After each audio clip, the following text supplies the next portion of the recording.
Hi, வாங்க நம்ம எல்லாரும் போயிட்டு கீரை பறிக்க போகலாம். கூடவே லாரனும் வந்துட்டான் எங்கள் கூட கழனிக்கு.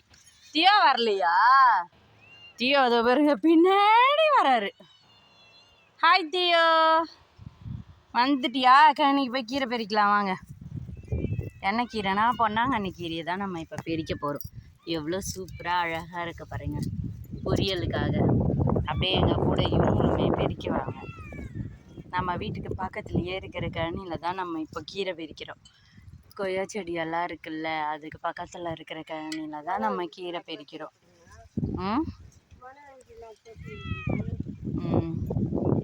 ஏய் லாரா, ஆயா கீரை பெருக்கி விட்றா. சும்மாவே இருக்க மாட்டான். கீரை பெரிக்கலாமா நம்மளும்?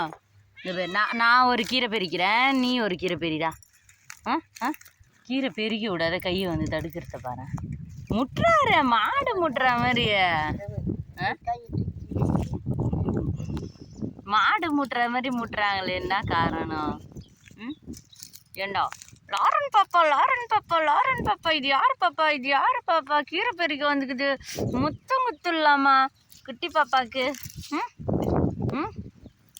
நான் மாதிரி கீரை பெரிக்கிறப்போ உங்க கூட விளையாடின்னு இருந்தா கீரை எப்படி வரும்?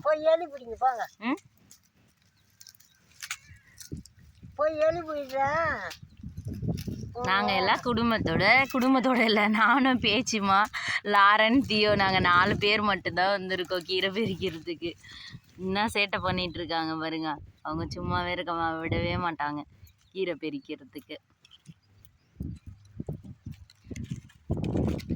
டேய் லாரன்,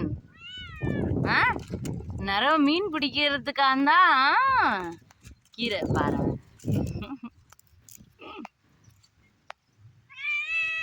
என்னடா என்ன வேணும் உனக்கு? உனக்கு என்ன வேணும் சொல்லு.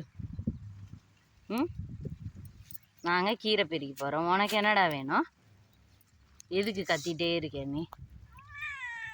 என்ன தியோ, என்ன வந்து பத்துன்னு கிடக்குற? கழனிக்கு வந்த ஒரே ஜாலியாக ஆட்டம் போடுவேன், இப்போ என்ன படுத்திட்டே இருக்க? Hi, hello, welcome back to Pasumai Manthiram. இன்றைக்கி பொன்னாங்கண்ணி கீரையை தானே பெரிக்கிறதுக்காக வந்திருக்கோம். அதில் இருக்கிற சத்தை பற்றி நம்ம பார்க்கலாம். இப்போதைக்கு ஒரு 10 விஷயம் பார்க்கலாம். பொன்னாங்கண்ணி கீரை வந்து கண்ணுக்கு வந்து ரொம்பவே நல்லதுன்னு சொல்கிறாங்க.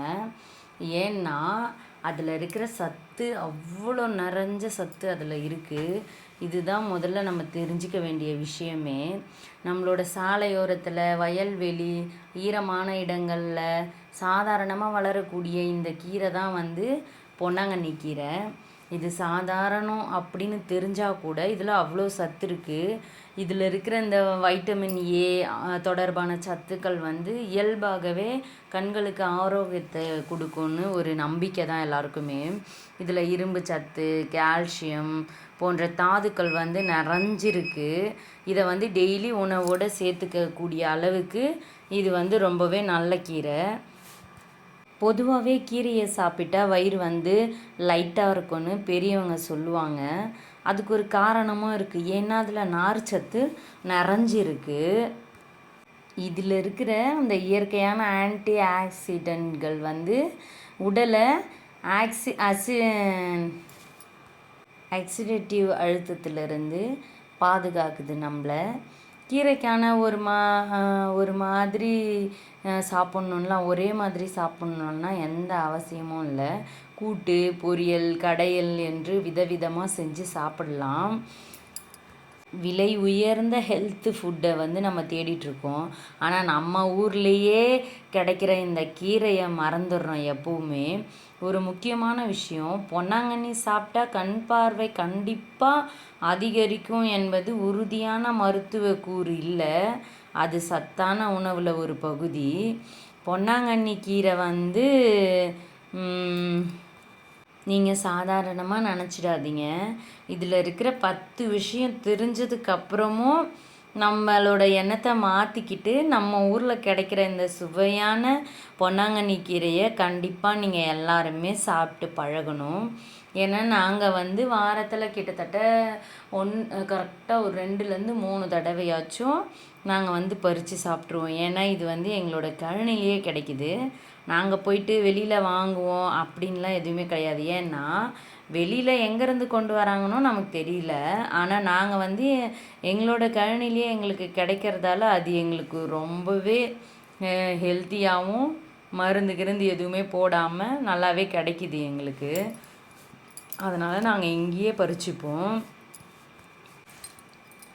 ரொம்பவே காஞ்சி போய் தான் இருந்துச்சு. இப்போ தொடர்ந்து 2-3 நாளாக எங்கள் ஏரியாவில் மழை பெய்யறதுனால போன வாரத்தில் ஒரு மழை பெஞ்சதுனால நல்லா வந்து துளுத்து நல்லா வந்து பச்சை பசேல்னு வாடி போன கீரை வந்து பச்சை பசேல்னு ஆயிடுச்சு. அது எங்களுக்கு ரொம்பவே சந்தோஷம். ஏன்னா காஞ்சி போகிறதுக்கு முன்னாடி வந்து நாங்கள் கீரை வந்து ஒரு 10 நாளாக நாங்கள் பறிக்கவே இல்லை. மழை பெஞ்சதுக்கப்புறம் அப்படியே பச்சை வந்தோடனே தான் நாங்கள் பறிக்கவே ஆரம்பித்தோம் கீரையை. அதுலேருந்து நாங்கள் கிட்டத்தட்ட இப்போது 3-4 தடவை நாங்கள் சமைச்சிட்டோம் கீரையை. 2-3 பேர் நாங்கள் எல்லோரும் சேர்ந்து பறிச்சுப்போம். யாராச்சும் கேட்டாலும் நாங்கள் பறித்து கொடுத்துடுவோம். இன்றைக்குமே ஒருத்தவங்களுக்கு பறிக்கிறோம். பாதி எங்களுக்கும் பாதி வந்து இன்னொருத்தவங்களுக்கும் சேர்த்து தான் நாங்கள் பறிக்கிறோம். எவ்வளோ சூப்பராக வருது பாருங்கள். எங்கள் ஏரியாவே இப்போ நல்லா வந்து பச்சை பசேல்னு மாறிடுச்சு. எங்களுக்கும் ரொம்பவே பிடிச்சி போச்சு. இது வந்து நிறைய விதமாக சமைக்கலாம். கூட்டு வைக்கலாம் சிறுபருப்பு போட்டு, அப்புறம் வந்து தேங்காய் பூ போட்டு பொரிக்கலாம், அப்புறம் வேர்க்கடலை பூ போட்டு பொரிக்கலாம், அப்புறம் கடையல் பண்ணி கூட நம்ம சாப்பிட்லாம். யாராருக்கு எந்தெந்த சுவையில் பிடிக்குமோ அந்த மாதிரி நம்ம வந்து விதவிதமாக செஞ்சு சாப்பிட்லாம். ஒரு நாளைக்கு பொரியல், ஒரு நாளைக்கு கூட்டு, ஒரு நாளைக்கு கடையல்னு கூட நம்ம வெரைட்டியாக மாற்றி மாற்றி சமைச்சு சாப்பிட்லாம். அப்புறம் வந்து எங்களோட வீடு வந்து இதுதான். எங்களோட வீடோட வியூ வந்து இதுதான். ஈவினிங் டைமில் நாங்கள் கீரை பறிக்கிறப்ப எடுத்தோம். எப்படி பச்சை பசேல்னு இயற்கையோடு சேர்ந்தாச்சு பாருங்கள். எங்கள் ஏரியா ஃபுல்லாகவே காஞ்சி போய் கிடந்தது மழை இல்லாமல். சூப்பராக பச்சை பசேல்னு இருக்குது பாருங்கள். அப்படியே எங்கள் வீட்டை ஒரு ரவுண்டு சுற்றி காட்டலான்னு சொல்லிட்டு அப்படியே நாங்கள் சுற்றி காட்டுறதுக்காக தான் பார்த்துட்டே வாங்க.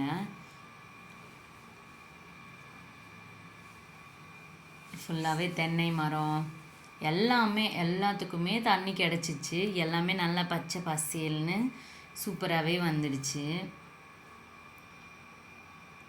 அப்படியே ஒரு ரவுண்டு எங்கள் வீட்டை சுற்றி காமிச்சிட்டோம். அவ்வளோதான், பொன்னாங்கண்ணி கீரையை பறித்து முடிச்சிட்டோம். இப்போ போயிட்டு கட் பண்ணிவிட்டு பொரிக்க வேண்டியது தான். வாரத்தில் 2-3 நாள் நாங்கள் இப்படி தான் பண்ணுவோம். ஓகே ஃப்ரெண்ட்ஸ், எங்களோட வீடியோ உங்களுக்கு பிடிச்சிருந்துச்சுன்னா லைக் பண்ணுங்கள், ஷேர் பண்ணுங்கள், சப்ஸ்கிரைப் பண்ணுங்கள். பாய்.